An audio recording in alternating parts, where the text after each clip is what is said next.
જ્યારે અમે શરૂઆત કરી ત્યારે નામ હતું અબ્દુલ્લા બ્રધર્સ. પહેલી ફર્મ અમારી અબ્દુલ્લા બ્રધર્સ હતી, જે હું વાત કરું છું આ 1992માં. પછી એના પાછળ ફર્મ ની પેરેલલ એક બીજી ફર્મ ચાલુ કરી જે મારી સિસ્ટરના નામ ઉપર હતી, અને ફરઝાના એન્ટરપ્રાઇઝ. સિદ્ર ક્રાફ્ટ આવ્યું એમના ડોટરના નામ ઉપરથી, અને એમની ડોટરનો જન્મ જ 2009માં છે. હા, તો તો હા 2010થી સિદ્ર ક્રાફ્ટ ચાલુ થયું. 2010થી અમે જ્યારે કામ શરૂ કર્યું ત્યારે સૌથી પહેલો તો અમારો ચેલેન્જ હતો માર્કેટનો, કારણ કે અમને કોઈ એવી રીતે તો કોઈ ઓળખતો નહીં. તો માર્કેટ માટે પણ અમારા જે દુકાનવાળા સગા સંબંધીઓ હતા, તો એ લોકો શરૂઆતમાં માલ લેતા અને બહુ નાના પાયે માલ બનાવતા. અને કારણ કે જેમ ભાઈએ કીધું કે ફોકસ એના માટે નહોતું, પણ કામ કરતાં કરતાં અમને એવું લાગ્યું કે આમાં તો ઘણું પોટેન્શિયલ છે, તો આ અમારું લાઈફ ટાઈમ જોબ પણ હોઈ શકે. તો અમે પછી એ રીતે વિચારી અને 1992માં અમે જ્યારે કામ શરૂ કર્યું પોતાનું, ત્યારે શરૂઆતથી જ અમે ખાલી જે માર્કેટની ડિમાન્ડ હતી એ પ્રમાણે બનાવવા લાગ્યા. પણ લગભગ 10 વર્ષ સુધી કામ કર્યા પછી એવું લાગ્યું કે મજા નથી આવતી, કારણ કે આમાં કાંઈ ક્રિએટિવિટી નથી. ખાલી જે માર્કેટ ડિમાન્ડ કરે છે આપણે બનાવીએ છીએ, અને રોજ સવારનું ઉઠીને એક જ કામ કરવાનું ને બનાવીને ડાઇંગ કરવાનું ને વેચવાનું. તો એ પછી જ્યારે અર્થક્વેક આવ્યો ભુજમાં, કચ્છમાં 2001માં, ત્યારે એ ટાઈમે એ જ વર્ષે NIDમાંથી કોલ આવ્યું, અને NIDવાળાએ ઇન્વાઇટ કર્યું વર્કશોપ શીખવાડવા માટે ડિઝાઇનર સ્ટુડન્ટ્સને. તો ત્યારથી મને મતલબ એવું થયું કે આમાં તો ઘણું બધું થઈ શકે છે, કારણ કે એ લોકોથી વાત કરતાં જે લોકો એ ડિઝાઇન વિશે વિચારે છે, તો એ બધી વાતો મતલબ એવું થયું કે આમાંથી આપણે ઘણું બધું કરી શકીએ છીએ. તો ત્યારથી પછી અમે નવું ફોકસ કર્યું કે ફાઇન કામ હોય એના ઉપર ફોકસ કર્યું, અને આપણને પણ ગમે એવું બનાવી અને એ વેચવાનું શરૂ કર્યું. તો એમાં જે ડિઝાઇનરો સ્ટુડન્ટ હતા, તો એ લોકોએ પણ જ્યારે એ લોકો પોતે ઇન્ડસ્ટ્રીયલ ટ્રેનિંગ માટે જાય કે કોઈ ડિપ્લોમા પ્રોજેક્ટ માટે જાય, તો ત્યાંથી એ લોકોને જો મોટા ડિઝાઇનરો પાસે, તો ત્યાંથી જ્યારે એ લોકોને બાંધણીની રિક્વાયરમેન્ટ આવે તો એ અમારી પાસે આવતા.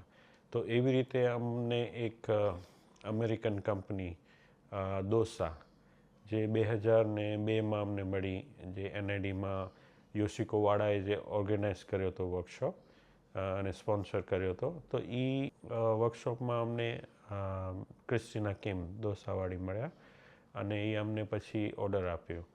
તો ત્યારથી પછી અમે ઇન્ટરનેશનલ માર્કેટ માટે પણ કામ કરવા લાગ્યા. તો અમે જ્યારે બાંધણી કરતા અને બાંધણી પછી ક્લેમ ડાઈ ચાલુ કર્યું, તો બાંધણી અમે લગભગ 1992થી ચાલુ કર્યું. એના પછી જે ક્લેમ ડાઈ આવ્યો એ લગભગ 2002થી અમે શરૂ કર્યો. તો બાંધણીનો જ્યારે અમે કરતા, તો એમાં બસ અમારા માટે જે ફન પાર્ટ હતો, એ સૌથી વધારે મને જે ગમતો હતો એ એક ડિઝાઇન બનાવવું, અને જ્યારે એ ડિઝાઇન બનીને ખુલે એ મારા માટે બહુ મતલબ ફન પાર્ટ હતો. એ જોઈને જે ખુશી થતી ને, એ મતલબ મોમેન્ટ આખો અલગ હતો. અને બાકી ક્લેમ ડાઈમાં જે એકચ્યુઅલી જે ફન પાર્ટ છે એ છે કે કોઈ પણ એક તમે ડિઝાઇન જુઓ, અથવા તમને કોઈ ડિસ્ક્રાઇબ કરે કે અમને આવી ડિઝાઇન જોઈએ છે, અને એ ડિઝાઇનને કેવી રીતે અમને એને એકચ્યુઅલ રૂપમાં લઈ આવીએ, એ પણ એક જે એની જર્ની હોય છે એ પણ બહુ ફેસિનેટિંગ હોય છે અને બહુ મજાવાળી હોય છે. તો અમને બાંધણી અને ક્લાઇમ્બ બંનેમાં બહુ જ મજા આવે. અને બીજો અમારું એક હતું કે અમે કાંઈ પણ જે નવી વસ્તુ હોય તો એ શીખવા માટે પણ તત્પર રહેતા. તો જ્યારે ક્લેમ ડાઈનો જ્યારે એવું હતું કે જ્યારે અમે દોસા સાથે કામ શરૂ કર્યું, તો દોસાએ અમને એક પેપર મોકલ્યો, જે પેપર હતો ઓરિગામી, જે ફોલ્ડ રેઝિસ્ટ આપણે કહીએ તો ફોલ્ડ કરીને ડાઈ કરેલો હતો, અને જાપાનનો પેપર હતો. અને એમણે કીધું કે અમને એ ફેબ્રિક ઉપર જોઈએ છે. ત્યારે એનો આખો જે કોન્સેપ્ટ હતો દોસાનો એ હતો ટર્બન ફેબ્રિકનો. તો ટર્બન ફેબ્રિક નેરો હોય, તો એ નેરો ફેબ્રિકના જે પેનલ્સ હતા 2-2 મીટરના, તો એના ઉપર અમને એ કરવાનો હતો. તો અબ્દુલ્લાએ આખો ફિગર આઉટ કર્યો કે આ કેવી રીતે ફોલ્ડ કરીને બનાવેલો છે. તો એણે પછી ફોલ્ડ કરી અને સમોસો બન્યો. અમે એને પછી સમોસો કહેતા, કારણ કે એ ટ્રાયંગલ હતો. તો એ ફોલ્ડ કરીને પછી અમે ડાય કર્યું, તો એ જે જોઈતું હતું એ મળી ગયું. તો એ ત્યારથી અમારો મતલબ ક્લેમ ડાયનું કામ શરૂ થયું. અમારી જે જર્ની હતી એ આખો ચાલુ કર્યું ત્યારથી કરી અને આજની તારીખમાં જે અમે જીવણા કામ ઉપર કામ કરી રહ્યા છીએ એનામાં સૌથી ઇમ્પોર્ટન્ટ પાર્ટ જે ફાઇન વર્ક છે એ રહ્યું છે. અને ડિઝાઇનિંગ ઓફકોર્સ કે કંઈક નવી વસ્તુઓ, નવી ડિઝાઇનો અમે બનાવી અને માર્કેટમાં આપીએ.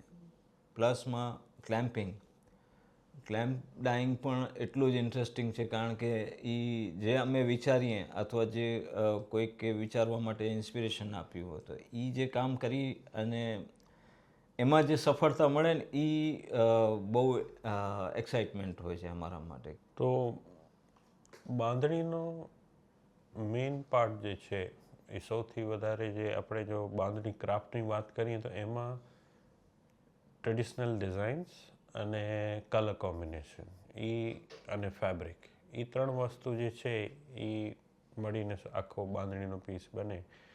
અને ત્યારે જ્યારે આપણે ટ્રેડિશનની વાત કરીએ તો એનો બધો ફિક્સ હોય છે.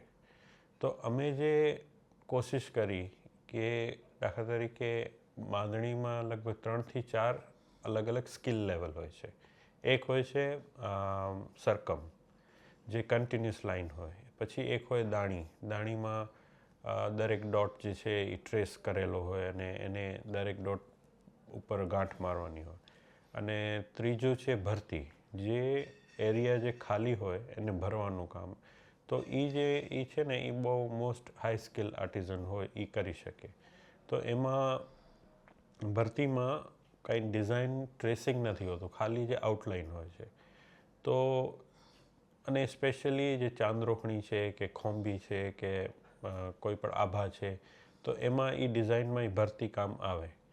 તો જ્યારે અમે કંઈક નવું કરવા માટે જ્યારે ટ્રાય કરી, તો સૌથી પહેલું કામ અમે એ કર્યું કે જે ભરતીનું કામ છે એને જ આખો લઈને ડિઝાઇન બનાવી. એમાં પછી સરકમ ન હોય, દાણી ન હોય.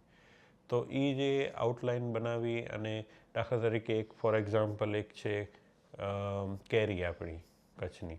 તો કેરી ડિઝાઇનમાં it's a one of part of કેરી જે સરકમમાં હોય. તો અમે એ કેરીને લઈ એનો સ્કેલ અપ કરી અને એને આખો ભરતીમાં કામ કર્યું. તો એ આખો એક છે ટ્રેડિશનલ ડિઝાઇન, પણ એને આખી અલગ રીતે પ્રેઝન્ટ કરી.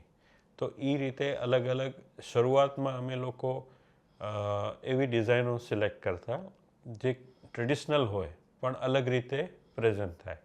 તો એમાં પછી અમે 12 ભાત ડિઝાઇન છે, તો 12 ભાતમાં અલગ અલગ 12 ડિઝાઇન હોય અને એમાં ડાયમંડ ચેક્સ બનેલા હોય. તો એને એવી રીતે પ્રેઝન્ટ કરી કે ભરતીનું કામ એ ચેક્સમાં કર્યું અને બધા જે મોટિવ્સ હતા એ બધા કાઢી નાખ્યા. તો છે કોન્સેપ્ટ 12 ભાત જ, પણ એમાં આખો ફિલિંગ કરી, ભરતી કરી અને આખી એક કન્ટેમ્પરરી ડિઝાઇન બનાવી. એવી જ રીતે અમે એક પાર્ટ છે ડિઝાઇનનો કુંગરા, જે આપણે કોઈ પણ ચાંદરોખણી હોય કે સાડી હોય તો એમાં કુંગરા એટલે લગભગ પિરામિડ જેવો શેપ હોય, 3, 2 અને 1 ડોટ એવી રીતે. તો એને પણ લઈ અને અમે અલગ એક લહેરિયા ટાઈપનું એને કમ્પોઝ કર્યું અને આખા સાડીમાં ક્રોસ વેવ કરી અને એમાં ખાલી કુંગરા કર્યા. તો એ પણ એક આખી છે કુંગરા, પણ આખી અલગ ડિઝાઇન અને કન્ટેમ્પરરી ડિઝાઇન બની. તો એવી રીતે અમે ટ્રેડિશનલ ડિઝાઇન્સને લઈને પણ કેવી રીતે એને કન્ટેમ્પરરી કરીએ, તો એ અમે આમાં કર્યું કામ. બીજી એક વસ્તુ કે જે આજની તારીખમાં બધે એ ડિઝાઇનને વાપરે છે કે જે એજિંગ છે. એ એજિંગ અમે કોટન ઉપર શરૂઆત કરી હતી અને આજની તારીખમાં એ બધી જગ્યાએ ચાલે છે, જેનો ઇનોવેશન આપણે કહી શકીએ તો જબ્બારે જ વિચાર્યું હતું અને જબ્બારે ઇનોવેટ કર્યું છે.